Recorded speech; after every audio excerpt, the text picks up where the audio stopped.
If you don't deliver results, they're just going to kill your project anyway, your boss or your executives in the business. So I think the very best companies in the world, I don't know, for me, it's like, yeah, you look at Google or Apple or whatever, if they've been able to maintain these strong systems for entrepreneurial systems and management systems. And I just think that's what separates the great companies from just like the okay companies these days. Welcome to RevOps Champions, a podcast designed for revenue professionals looking to advance sales and marketing initiatives through the role of RevOps within their organizations. In each episode, we feature leaders who are leveraging technology to drive operational efficiency, revenue, and improve the customer experience. Listen in and learn how to become a better RevOps leader within your own organization. Let's get started.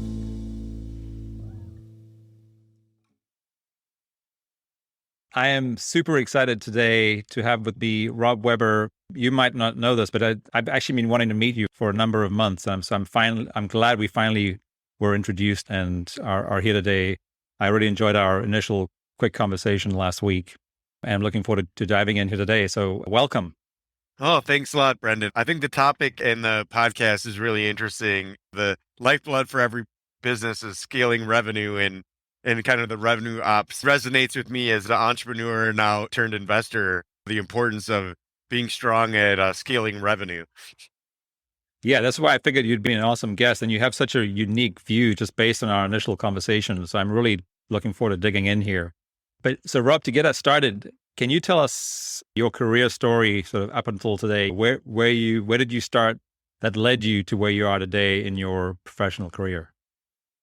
So kind of the short version is I grew up as a teenager in the mid 90s, kind of self-taught software developer, graphic designer, and sort of just, overall entrepreneur. Like I wanted to build businesses, and from about age 15 to age 20, my twin brother Ryan and I kind of started I call them like tinkering or hobbyists for the early days of the internet. And back then you could publish anything on the internet. Even if you weren't that talented, you would get a lot of traffic because there was just, people forget about the early days of the internet. Like people were flooding onto the internet with dial up, and there were hardly any websites back then. And so we took those initial tinkering projects and kind of learned about search engine optimization and digital media and publishing. And then ultimately we launched a company in the spring of 2000, headquartered in Minnesota, eventually San Francisco as well, it was originally called freeze.com, for free and easy software over the internet, and later became known as NativeX as we kind of evolved into the iOS and Android ecosystem maybe 10 years later. But what freeze.com was essentially a PC software publishing business. We looked around in the late 90s and saw that there was a ton of demand by consumers for free software or for software for their PCs. And we could see that broadband was just around that corner from our vantage point in the dorm rooms. Instead of buying packaged software, we knew people would start downloading software just before app stores and all that. So we built a publishing technology to power it all. We didn't actually even develop the PC consumer software. We would license it, but we would give it all away. And it was an ad-supported business, which we were profitable 16 straight years. Our peak year, wow. We did $70 million in revenue, $10 million in EBITDA, 170 employees. And we were fortunate to have multiple exit events along the way. And the first exit event was when I was 25. It was the first time I had any money in my life. I grew up kind of more lower middle income. And I thought, we had a small group of angel investors. And so that's what led me into investing. They got a great return on their investment in my company. And I thought, wow, this would be great. This is easy money. Why don't I give some money to some other entrepreneurs? And so my brother Ryan and I made about 15 investments from 2005 to 2016 or so. And we had really good returns. And then we sold the last of our operating business, NativeX. So NativeX, the publishing business kind of eventually declined. As you can imagine, PC software isn't what it was 10, 20 years ago. But we saw that, as soon as the iPhone shipped, we knew it was going to be like a whole paradigm shift. So we immediately took my brother Ryan off everything he was doing on the PC publishing business and said, go figure out iOS, right? Go figure out Android. And so we built this, they call it a software development kit or an SDK, where we basically created a native advertising technology for the most popular social games really in the world. And so we reached billions of consumers with our embeddable code that these games had. You would recognize the games. Wow. You would have seen our ads. Anyone who played a game, you would have seen our ads. It became a tough business. We did sell it.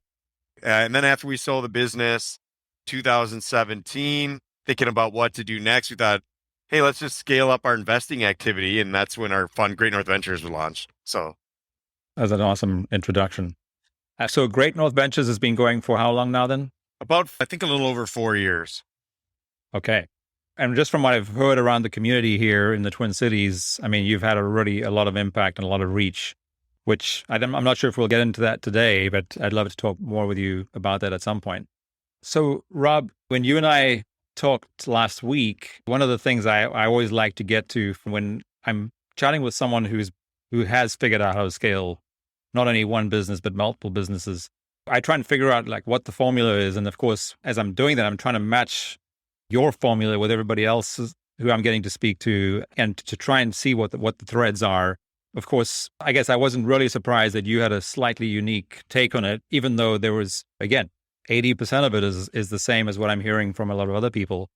But when I asked you what your formula is for successfully scaling a business, you shared it's figuring out these 4 things. You tell me what they are, or I guess I can tell you to start off with. The first one you mentioned, I mean, you didn't hesitate for a second, and I guess you don't do that very often anyhow, but it was being customer-centric. Tell me more about what you mean by that. Well, I think you see probably the biggest difference between those that are successful and those that are not is they're kind of the relentless pursuit of understanding customer needs. And as a more like a broader theme there, it's sort of like what broadly a market needs are. And I think the way you do that, at least the way I've done that, is a mixture of, I guess it's kind of an analytical mindset. And there's multiple ways to generate customer insights, but the easiest way and most common way is just start talking to as many customers as you can.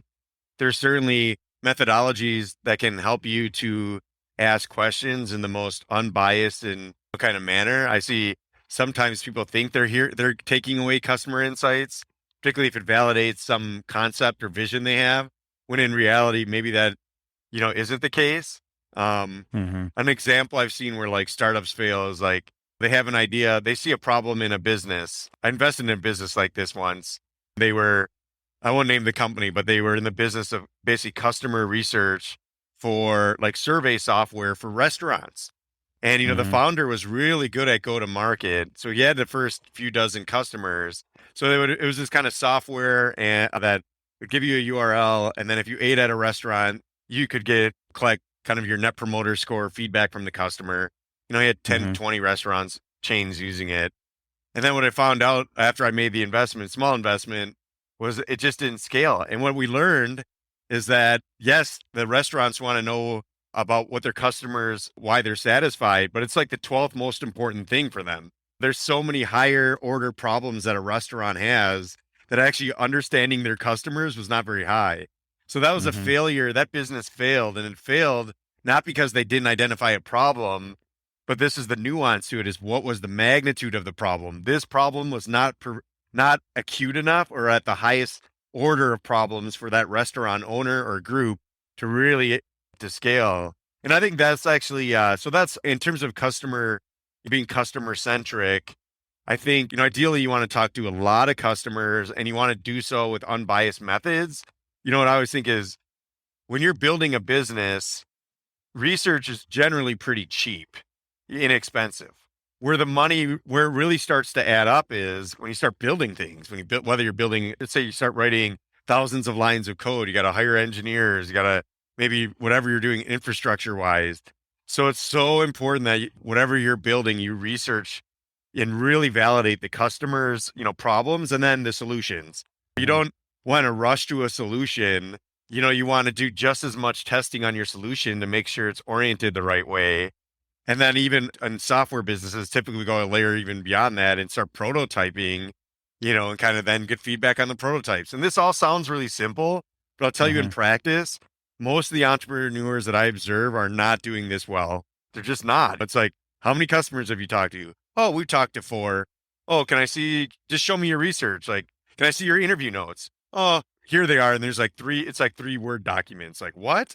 You're going to go change your life to go build this business and that's it, you haven't really dug into this problem very well, right? So yeah, so that whole research component, again, yeah, it seems so obvious, right? That if you're trying to build, most people are starting a business with some sort of financial goal in mind, which of course goes together with some sort of a mission or vision of what they're trying to do. But eventually you got to tie it to a number, right? So whether that's 10 million or 20 million or 100 million or whatever it is, you'd think that if you're going to invest $50,000 in doing some sort of real research that might save you from investing another $1 million to get to the 10, 20, 50 million, it seems like a worthwhile investment.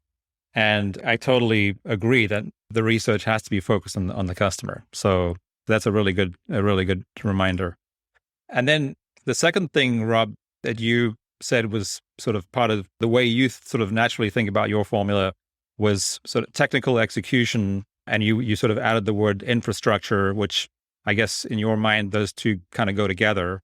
Can you tell us a little bit more what you mean about technical execution? And on this one, just a quick shout out to your podcast, which of course is called Execution is King, which of course, when I heard the title of that podcast was like, okay, that is super catchy because we talk about, what eats what for breakfast all the time. And it's very seldom do you hear execution eats strategy or culture or whatever. So I love that title and I look forward to, listening to more of those episodes too. yeah, So technical execution. yeah, I think, well, thanks. And I think, I just always give me, as an investor, like give me a team that can execute at a high level with a mediocre idea all day long over a team that is executing even just average or poorly with a brilliant vision. And I think, and also when I think about the world of of business today, I can't think of too many businesses that aren't tech businesses. Like it's hard to create a competitive advantage without having strong systems to create some level of defensibility and a competitive advantage. And so when I think about like technical execution in terms of building systems and software, it's okay to not be a technical founder, but I think you got to be cautious then if you're going to build underlying technology and software to enable your business, to understand what strong execution looks like. And, there's some different ways you could approach this as an entrepreneur, or even a business owner. Certainly, I think what's really key is finding someone who has technical leadership, who is vetted and is capable, who can then kind of help you drive the expansion of a team.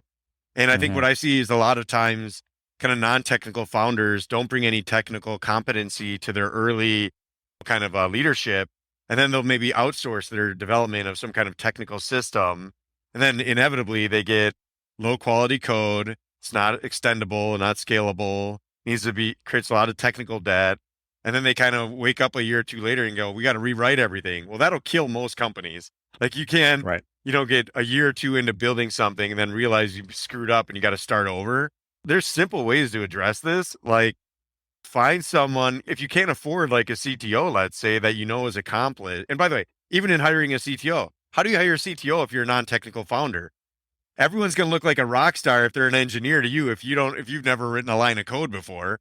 So what you want to do is, I think, find other people or have a pretty good idea are really strong at technology, and then allow them to help you vet your CTO. Or in the case of even hiring a contract developer, I'd recommend having some kind of advisory board or someone who's keeping an eye out for you as the business owner or the entrepreneur to make sure that you're creating something that's scalable. Because the worst thing that can happen to you is if you're building technologies is to basically create so much technical debt, they have to completely start over. That kills most companies, right? So I think that's really important. And of course, you could recruit like a technical co-founder, but you still need to vet that person properly. And I think that's so critical. I just see so many software startups get that wrong. And it's unfortunate because you can correct that if you just are intentional about it right from the beginning, right? Yeah. Wow. There was so much in what you just said that, we could talk about that for over an hour. One of the things you alluded to right in the beginning, which actually I just hosted a panel last week at a global event. It's an organization called Harassus that has like over 1,000 attendees and speakers from all over the world talking about different topics of, the changing world that we live in essentially. And last week was what they called the Harassus USA meeting. And I hosted a panel with three, really smart people, and that the topic was every company is a technology company today, right? And of course, the whole discussion was around when you start, what company today is not a technology company? One of the panelists was the guy who runs a company who runs all the technology that powers Domino's Pizza, amongst many others. And he was, saying that Domino's, for example, now says, yeah, we're a technology company. We just happen to deliver pizza, right? But connecting the dots, the fact that you can now send a pizza emoji from your phone to Domino's and 30 minutes later, a pizza shows up at your door. But anyway, so that's, like I said, a whole conversation on its own. I totally agree with that. And they've taken their scale. And if you look at their ordering system, I mean, that's a multi-million-dollar software application there. That's not a simple thing to build. And the user interface and design is well built. It's very easy. One of the things I really like is just the progression and what they designed. Like, it kind of shows you step by step, all right, and how you customize it. I mean, I think it's created a real competitive advantage. And I think there's some articles written about this even where you can see as they started investing in this core order processing technology, it turned around Domino's, right? And I think this is why absolutely. I think anyone who isn't kind of opening their eyes to the possibilities of how they can improve their business with technology probably is going to end up in a weak competitive position over time because there's so much efficiency you can bring even in a pizza business, right? So exactly. So if you can do it in a pizza business, then you can. And in fact, one of the other panelists was a guy in the ag. Well, the other two were both in Silicon Valley, but one was in agriculture and was talking about how they're using AI to essentially do the agriculture when it's when the picking of the grapes is ready and all that kind of stuff. And agriculture was in the last set of industries to adopt technology. Now suddenly they're jumping ahead because they can and they see the value. Anyhow, so this whole technical piece is so huge. And of course, the world that we live in, we're not building software, we're typically implementing and integrating software that's typically buy off the shelf, which is a little different. But our core partner there is HubSpot. And you probably know Dharmesh, who's also on startups. He talks about a lot of the same stuff that you do to help startups be successful. And then Brian Halligan, his partner and co-founder, he mentioned this 4 years ago when we were at the big inbound event in Boston. And he gave examples of whether it was Uber or Purple or they're not technology companies, but they are technology companies, right? Whether you build and sell mattresses or razors or whatever. And so this is not anything that's new. It's just that it's now catching on to more and more businesses. And to the point where if they don't catch on to what's going to happen to them, right? So Rob, moving on to the third thing that you mentioned, which was data-driven accountability is how you phrased it. I mean, feel free to rephrase it. But again, this is also one of the pillars that we talk about all the time in what makes for a successful RevOps strategy, which maybe we'll still get to. But tell me what you mean by a data-driven accountability. Well, I think when you're working with entrepreneurs, I think they tend to have qualitatively, they have a sense of what a vision and what they want to build. And even when you say product managers that are building software, I've just seen way too often, there's a lot of project managers who will build, let's say building a software application, we'll kind of look at it, say this is the features we need to build for this quarter, let's say. And maybe they deliver the features and then they move on to the next quarter set of features. In reality, the features don't mean anything. It's what's the value that those features can bring to your customers and the value then in turn that can bring to your business. And so where I kind of see that is, you're not done as an entrepreneur or someone building a business just by checking a box. You're done when you can prove kind of empirically that you've delivered value, right? And so I think that is, it all kind of layers up from there. I think different businesses have different key performance indicators or KPIs. I think you have to think deeply about how you measure business. So I came from social gaming, social app world with the last business I had, NativeX. We had a whole different set of KPIs than probably most of your typical businesses would. We didn't look at revenue at all in the beginning, the social app companies, the Facebooks of the world, their KPIs where it's really engagement and retention. They're designing experiments to basically just capture your time And they know if Mhm. they can create a really addictive, compelling app, that over time they can layer in monetization strategies. And I find this is like totally foreign to like as a set of goals for a lot of people. But I think you're seeing this. Yeah, I think it's a lot of it's hard for a lot of people to think of like some of my favorite businesses for the enterprise now are, you look at like Slack. And one of the reasons Slack was so successful is they had all these product driven growth loops where one user would start messaging another user, or they one employee would leave and go to another company. And that those communication applications tend to spread.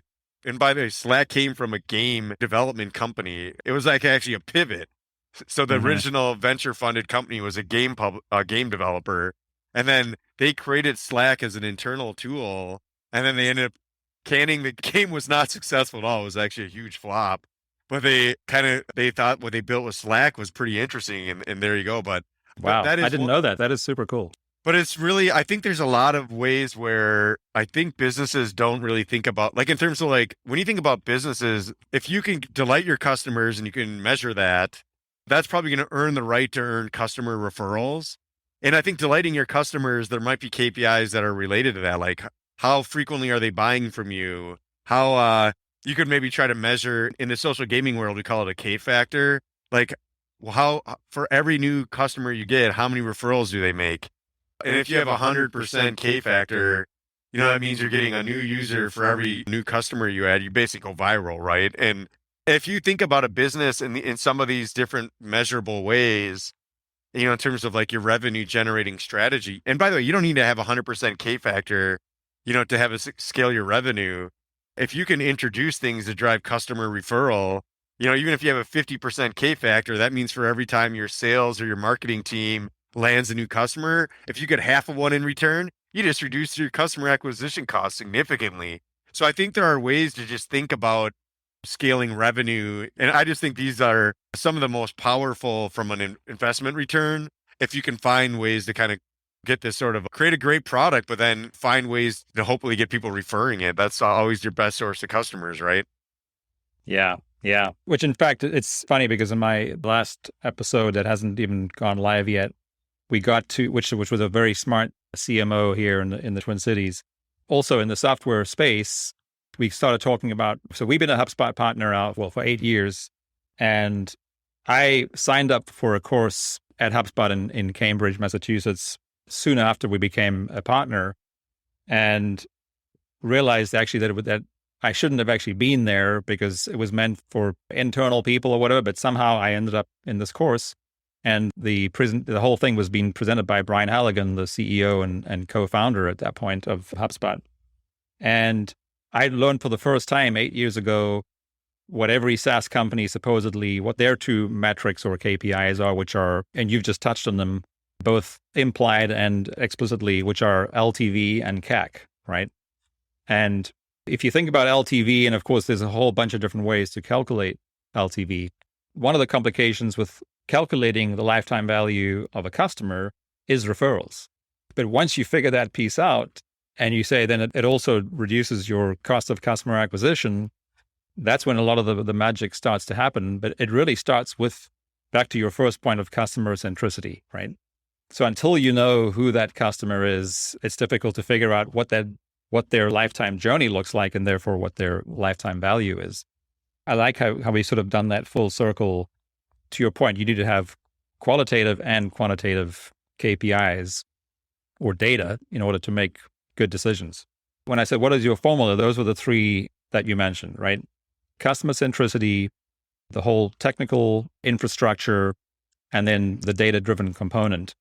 But then later on, you mentioned something to me which almost sounded like a fourth part of your formula, which was the fact that you believe in product-driven growth. Can you tell me a bit more about what you mean by that? Yeah, I guess I kind of use that Slack example of like in product-driven growth. Let's say we're incubating a new company called NextGem. It's targeting eBay it's a consumer business. But what we're doing is, if you look at it's in the trading card space. So some people collected like baseball cards as a kid. That industry, the resale market for trading cards in the US is about $15 billion annual. eBay is just shy of $5 billion annual. And when we look at the eBay market, they actually don't have most of the supply that people want, even with that tremendous scale. Like people who are really into trading cards, a lot of the most valuable cards are just like, I think 2 weeks ago, there was a Kobe Bryant that was kind of sold for $2 million and it made ESPN. Everyone had turned. Well, that's because that's the most Right. valuable. It's the most rare and valuable Kobe card, and it's never been on eBay, probably. I don't think it has. In Right. years, it's been around for 20 years. It's never been on eBay. And so one of the things with this next gen business we were building, we realized that this is a supply constrained market and all these people have these assets just sitting in storage somewhere. There's no really way to discover who owns these assets. There's a lot of people who would love to buy that Kobe that went for 2 million, the special card, but nobody can find it. When designing the business, we were trying to solve, all right, how do you come up with a solution so that you can take inventory of the world's trading cards? So when someone wants to buy it, you can actually locate it. So we kind of Right. came up with this vision for a product where we built using artificial intelligence and computer vision. We built like a technology that you basically hold your iPhone 10 or later over a trading card, and it does all this different data features that basically scan in your car in 4K, and then it reads all the data off of the card and does all this post-processing magic. And then based on capturing your card, we basically then provide you all these additional tools to share it. So it's almost like the way Instagram started. It started with a few basic photo features for people who wanted to upload photos to Facebook. But guess what? That utility, people came for the utility, but they stayed for the network, right? And that's kind of when we designed NextGem. Now we're building community that is sort of oriented around digitizing your own personal trading card collection. And just getting started, we launched it like 60 days ago. But this is Oh, sort of like, I think businesses, you can design systems that what we're shooting for from day one, when we're building this, we're designing it to get to 100% K factor or higher. That's one of our goals. And we're measuring wow. it and we're doing every element of the design as we iterate, is thinking about how can we keep that user using the app and excited, but also how do we get them sharing, using our utility to share and bring their friends with. I'll give you an example, like in the NextGem app. We haven't done it. It's in private beta, or you see this in other apps. If you have a software business or any business, what step do you ask for a referral? Some apps that are really viral, before you even get into the app, they ask you to invite 2 friends. Well, Hmm. if that's how you design your customer journey, you're probably going to have the chance for more referrals because there's always going to be some natural drop off or churn. So I think there's just way of using kind of, when you design a system to think about how can we build a product that actually encourages people to bring other people to it. And I think this is really, really hard for people. I think people running businesses, I think there's an abundance of people who can design what I call like single player experiences or single user, single customer journey. I think the world is a great shortage of people who can think about multiplayer or multi-user experiences. I think these are some of Hmm. the most exciting ways to scale revenue, because if you can start getting that customer referral flywheel going, and it's not just consumer, it can be enterprise. I mean, look at Slack. Like there's lots of ways to design kind of these sort of product driven growth loops. I think some of the best work on this, there's a book called The Cold Start Problem by Andrew Chen. If you haven't read that book, I'd highly recommend it. Andrew was in the growth team at Uber, and then he went on to Andreessen Horowitz, very obviously one of the more well-known VCs in the world. Hmm. And before that, he was running a consulting kind of community called Reforge for growth marketers. And they basically share kind of best practices. So the book is really like, he did a lot of blogging on some of the key aspects of this kind of product driven growth. And then Hmm. he took all these like topics that he had been blogging about for years and kind of put it together into one. It's probably my favorite book right now. And I think if you were to read that book, you couldn't help but thinking about in your business, like these are the most powerful financial outcomes in the history of humanity. So if you're ambitious, you'll get done reading that book and you go, man, even if you only take away 10% of some of the ideas in there, like it can really change the way you think about the world. Awesome. Well, you actually beat me to it because I typically ask towards the end of the episode here, if you have any book recommendations. So I'm going to take that as your book recommendation. Yeah, that You would said it be was it. I love it. I've actually read it twice already. I don't even think it's been out for more than like 2, 3 months. I'm probably going to read it a third time. It's so good. It's really so it's, good. so it's Yeah. Cold Start by Andrew Chen. Yeah. The cold start problem. Yeah, cold start Okay. problem. Yep. Okay. Okay, cool. So, Rob, I want to just ask one question related to what you were just talking about on product-driven growth, and that is, do you think, because I mean, you're coming at all these things from a sort of a software perspective, right? As a software business, a software product, do you think product-driven growth is transferable to other industries that are not software companies? So there might be technology companies, but not software companies. I mean, I think there's certainly product types that are going to have the potential to introduce more product driven growth. But Mm-hmm. I think most businesses have opportunities to kind of inject product driven growth strategies. I think Yeah. if you're intentional, personally, as like an entrepreneur who likes to start companies or launch new products, I definitely have a bias towards trying to be in businesses, invest in businesses or develop businesses that can take advantage. I do it because I think they're going to create the strongest financial returns. But by the way, so I'll give you some examples, right? Like, I don't think Tesla actually, in my estimation, could do a lot more to create product driven growth through their software. So, like, for example, like I'm on the wait list to order to get a Tesla, and they don't ask me for any to refer any friends. They don't do anything like that. But you know Mm-hmm. what?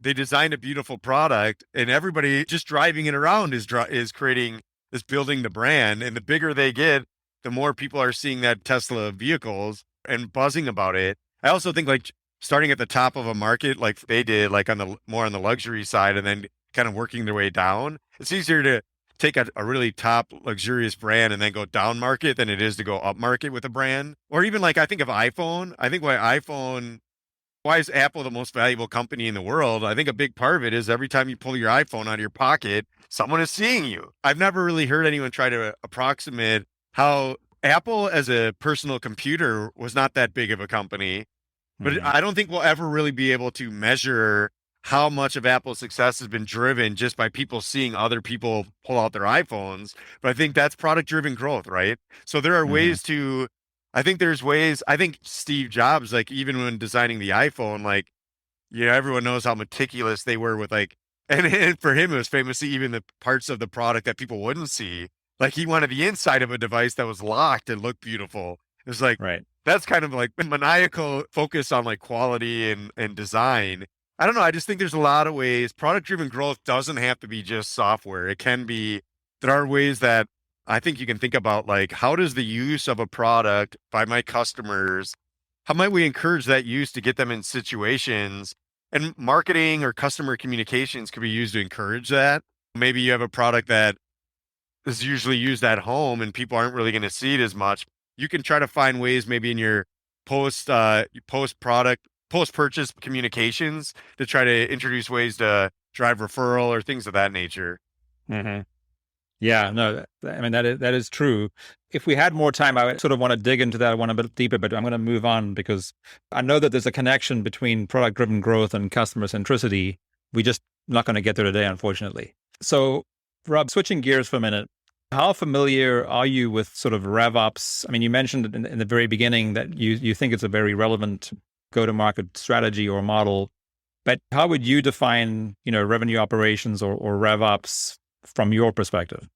I think it's kind of your strategy and your systems to kind of drive revenue growth is kind of how I would state it. I think certainly there's a lot of tools and technology to enable stronger systems for support, developing and supporting customers. I think Mm-hmm. one of the bigger problems I've seen is there are some pretty robust tools, but I think, and this is where I think like someone who really is a master integrator of like HubSpot could really help. I think a lot of businesses will acquire tools and things of that nature, but not really fully utilize their potential benefit. And I think Mm-hmm. that's probably one of the things I think is unfortunately just really missing because there's so many, these tools are pretty affordable on the tool side. I think on the revenue ops side, I think usually some companies have dedicated like a chief revenue officer that might be an executive that kind of owns it, or that could be like often could be some sales or marketing leadership, depending on the business. But I Right. think ultimately, I think it's kind of the revenue ops is kind of driving, and it's both the sales, but also the operational execution. I think a lot of companies, I've been a part of a lot of companies that have really sales driven leadership, but they're not really maybe as strong operationally. And really, to run a business effectively, you got to have strong operations too. It's got to be the full, and ideally your operations and your sales systems and leadership are very kind of tied at the hip and work well together. Certainly businesses start to break down and struggle with growth. They can be really strong at signing customers, but if they operationally are bad at onboarding them or supporting them post-purchase, they're not going to be a very successful business anyway. So I think that sometimes you don't hear as much talked about operations, I feel like, but I think that's when I think about revenue operations, probably, I don't know, do you feel like most of the like your clients or in your experience, do a lot of the operations teams house inside of sales these days, or do you still see those as independent functions? Yeah, well, that's actually really, I was just thinking about that as you were talking, because so I think that there are different companies at different stages, different sizes.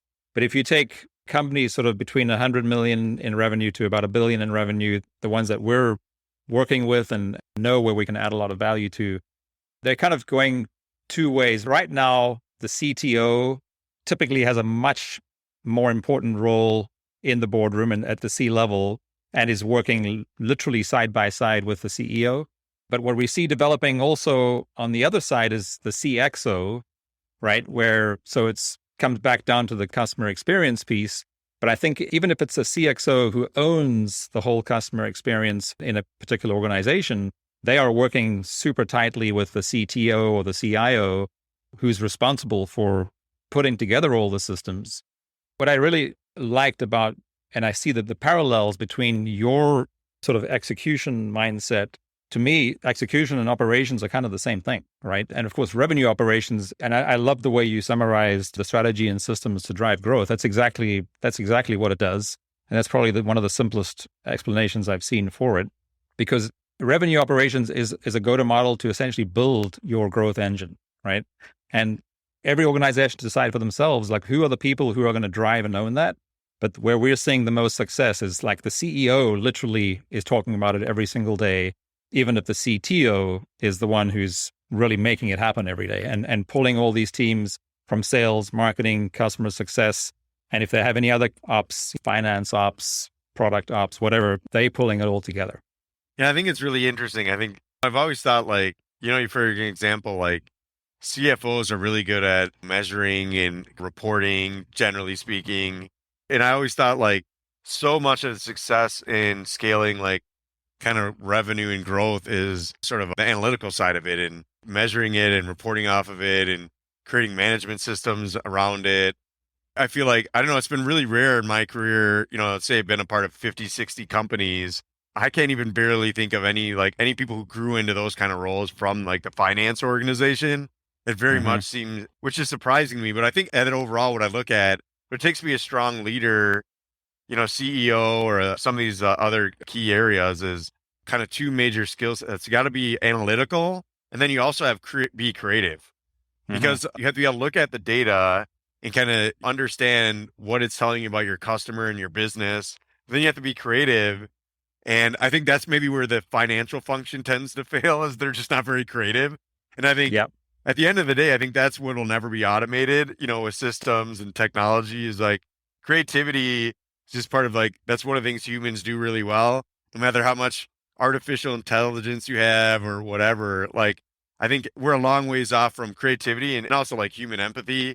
I think those are things that are like, I think that are really sometimes undervalued, inside of organizations where, and it's the rare person who's both quite analytical and quite creative that I think it can really unleash. If I'm thinking about like building up a growth team, like you're naturally going to have some people who are a little more analytical or maybe some others that are a little more creative, but hopefully you've created a team that has some really strength in both areas. Because I think if you're thinking about growth, if you just have all the reporting in the world and all the marketing systems in the world, if you don't have the creativity to think about to kind of move the business forward, it isn't going to matter. I think ultimately, like, it takes a lot of creativity to grow a business. Right. I mean, essentially what you were saying, I guess, is there needs to be somebody who's driving the innovation, right? And it's typically different people. The people who have the vision and drive the innovation are not the same people who are executing to make it happen, right? Yeah. And like you say, and for the rare few people, and you might be one of them, but who actually have both of those, that's very unusual. So it's not something that most people can figure out. And it's typically a partnership that you see. And, we're here in the Twin Cities, of course, as EOS is a very popular business operating model, otherwise known as traction, where they talk about the visionary and the integrator are the two people, the partnership essentially that grows and runs a successful business. But we see this third role that we've touched on multiple times just today, you and I, that most people don't talk about. And I think is going to be the third seat at the table of every company in the future, which is that chief product officer or chief technical officer, whatever you want to call them. I think any company going forward who has a visionary and an integrator is going to need that third product person. I was actually having a conversation with a bank that we used locally yesterday. I was chatting with the COO, who's the integrator, obviously has a counterpart who's the visionary. And she shared with me how they hired their first CTO in September of 2019. And if they had not done that, they would end up being one of the most successful banks in Minnesota during COVID with the loans that all the businesses need to be processed. If they hadn't hired the CTO 6 months before, and he hadn't set up the systems to automate a lot of that process, they wouldn't have been able to do it. So I thought that was a great example. Yeah, I like the EOS framework. It makes a lot of sense to me. Sometimes though people get really hung up on like frameworks too early. Like, sure. Yeah. You have to have the sort of the vision and strategy figured out before you start using EOS. I always thought about to me, the best companies in the world, there's sort of two things you need to have like a really strong long-term business. I think you need to have strong entrepreneurial systems and strong management systems. And I think they're sometimes at odds. Management systems Absolutely. are more about controlling. And I think you think about the companies who do though, most companies as they get big, they tend to become more dominant by management systems, and then they tend to suck at entrepreneurial systems. And then in the early stages, you can actually get by with almost no management systems. It's like you got a small team, you don't have a lot of resources to control. And in entrepreneurial systems, that customer centricity is even more magnified. You're fighting for your life, in new products or new development. Even in a big company, like if you don't deliver results, they're just going to kill your project anyway, your boss or the executives in the business. So I think the very best companies in the world, I don't know, for me, it's like, yeah, you look at Google or Apple or whatever, if they've been able to maintain these strong systems for entrepreneurial systems and management systems. And I just think that's what separates the great companies from just like the okay companies these days is like, and I think signs that a big company has like a bad entrepreneurial system is like probably if they have like some team over here that does innovation, right? Like that isn't good. You don't have a team at Google that does innovation. It's the whole DNA of the company, right? Yeah. I don't think it's very wise. Like I think you want to create a culture where the management and the entrepreneurial systems kind of coexist with each worker to some level. You want people thinking about like, I don't know. That's how you come up with breakthroughs. I think if you just, I don't know. I think it's really hard to do because I think they are at odds. A lot of it, like management entrepreneurship systems, there's a lot of tension between them. They don't make good bedfellows necessarily. Right. But one of the people who figured that out, and in fact, it's been mentioned multiple times on this show in the last 6 months, is Jeff Bezos on Amazon, where his culture of every day is day one. That is what that was designed to do. And then clearly they figured out the management systems because otherwise they wouldn't have scaled to the level that they have. So just having that culture of every day we're innovating for tomorrow. And then tomorrow we're going to innovate again for the next day. Because as soon as you stop doing that, you're dead. Yeah. Which is, I think, is a really powerful way to approach it. Rob, unfortunately, we're out of time, but I need to ask you one last question. And it's been super fun. Thanks so much for spending this time with me today. The last question I have for you is, what is one tip that you would give to the people that are listening and watching this episode to assess? So we use the 3 A's, assess, align, or accelerate. In our case, it's assess, align, and accelerate. What is your tip that you can give that either will help people assess, align, or accelerate the impact that they can have in one of these 4 areas in the business? One is revenue growth and scalability. Number 2 is profitability. Number 3 is customer experience. And number 4 is employee experience or happiness. So whatever the tip is might touch one or all 4 of those. So in my prior business, we had the good fortune as we scaled to recruit a now retired kind of executive, but Andy Johnson. Andy was the first in the 90s. Fingerhut was one of the real pioneers of e-commerce, and that was here in the Twin Cities. the first finger art website was called Andy's Garage off of Andy Johnson. They didn't want to put the finger art brand on their website on this new thing of the internet. So they sold that business to Federated for $1.7 billion in 1999. And Andy sort of took some time off. And then I recruited him to be our CEO as we were scaling our business. We had naturally very strong entrepreneurial systems because I'm an entrepreneur down to my core. But like when we brought Andy on, one of the things I learned from him was to not second guess people's intentions. I think inside of companies, often there's always some kind of tension. It's just human nature between people trying to do work together or interact for that matter. And I think there's a tendency for like finger pointing or for people to start questioning the intentions of their coworkers or other customers or whatever.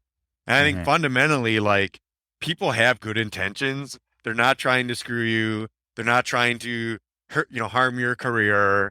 And if you can just sort of get past the fact that people don't have bad intentions, if you default to people have good intentions, I think about even like that so much of the outlook for what you're building or with your colleagues or your understanding of where they're coming from can get a lot easier. And you'll be able to do things in teams that'll just come a lot more naturally. And it seems really simple, but just don't question people's intentions. I just see that how much conflict comes from that. I think that's how you create real alignment is when you can create a team where you can kind of just stomp that out of the culture where it's like, we're not going to question people's intentions because of X, Y, or Z or whatever. That is an awesome tip. Yeah.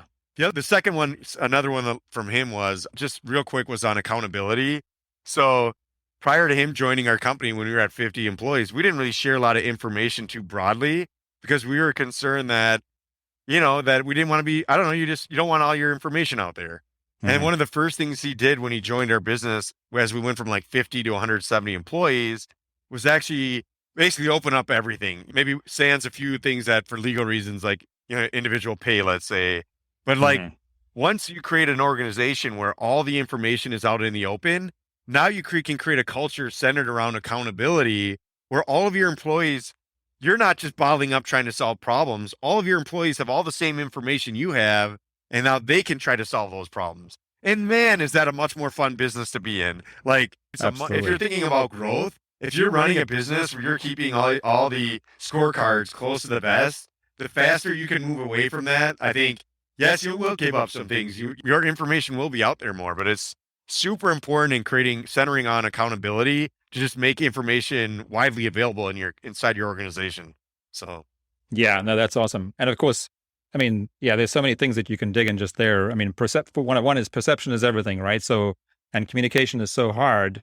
If you think you're communicating one thing to your team and they're understanding something different, that lack of transparency can really hurt you. But to your point, if you flip that around and create a culture of accountability, and the fact that instead of saying people don't have good intentions, you say people do have good intentions. Yeah. I think that's super powerful. Give them the information and assume they're going to have good intentions. You'll be surprised because almost everyone has good intentions. People, it's kind of human nature. I think that's what Chris Sacca famously passed on the first round of Airbnb, and he's the most successful venture investor in the world.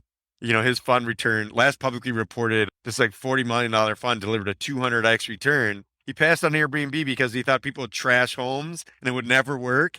And I heard him on a podcast, basically admitted he learned that the human nature is like inherently good. And I think we just need to be more trusting, right? So those are some of the biggest mistakes I see, and people make it over and over and over again, where they're just questioning people's intentions or that they're going to try to do harm, when in reality, most people are going to do good most of the time, right? So, all right, I got to run, Brendon. Yep. Rob, thanks so much. This was awesome. Take care, and I look forward to chatting again soon. Thank you for checking out this episode of RevOps Champions. This show is powered by Dynamico, a HubSpot consulting firm helping businesses level up the technology systems that power their ability to scale. If you enjoyed what you learned in this episode, make sure to follow RevOps Champions wherever you listen to your favorite podcasts. Or visit RevOpsChampions.com to get immediate access to all of the latest episodes.